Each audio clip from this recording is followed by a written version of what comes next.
యాదాద్రి భువనగిరి జిల్లా ఎన్నికల అధికారి మరియు జిల్లా కలెక్టర్ మున్సిపల్ ఎలక్షన్ సంబంధించి 6 మున్సిపాలిటీస్లో నామినేషన్ ప్రక్రియ ప్రారంభమైంది. ఆల్రెడీ 35 మంది రిటర్నింగ్ ఆఫీసర్స్ మరియు అదేవిధంగా 35 మంది అసిస్టెంట్ రిటర్నింగ్ ఆఫీసర్స్ వీళ్ళందరూ కూడా ఎవరి ప్లేస్లో వాళ్ళు ప్లేస్ అయ్యారు. నామినేషన్లు కూడా స్టార్ట్ అయ్యాయి అక్కడక్కడ. సో ఎల్లుండి వరకు ఉంది. అందరూ కూడా నామినేషన్ ఫామ్స్ తీసుకెళ్తున్నారు. ఆ నియమ నిబంధనలు చదువుకొని ఖచ్చితంగా అన్నీ కూడా ఆ నిబంధనల ప్రకారం ఫామ్ నింపి మీరు జతపరచాల్సినటువంటి అన్ని కూడా జతపరిచి ఇక్కడ సబ్మిట్ చేసినట్లయితే స్క్రూటీ రోజు ఎవరిది కూడా తిరస్కరణ కాకుండా అందరిది కూడా యాక్సెప్ట్ అవుతుంది. అదేవిధంగా షెడ్యూల్ ప్రకారంగా మోడల్ కోడ్ కూడా నిబంధనల ప్రకారం అన్ని కూడా ఏర్పాట్లు నిర్ణయించి చేయడం జరిగింది.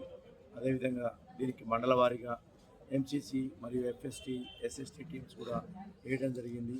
అదేవిధంగా distribution reception centres counting centres వీటన్నిటి కూడా ఫైనలైజ్ చేశాం. అన్ని విధాలుగా జిల్లాలో అన్ని ఏర్పాట్లు చేయడం జరిగింది. సజావుగా ప్రశాంతంగా జరిగేందుకు జిల్లా యంత్రాంగం అన్ని ఏర్పాట్లు చేశాం.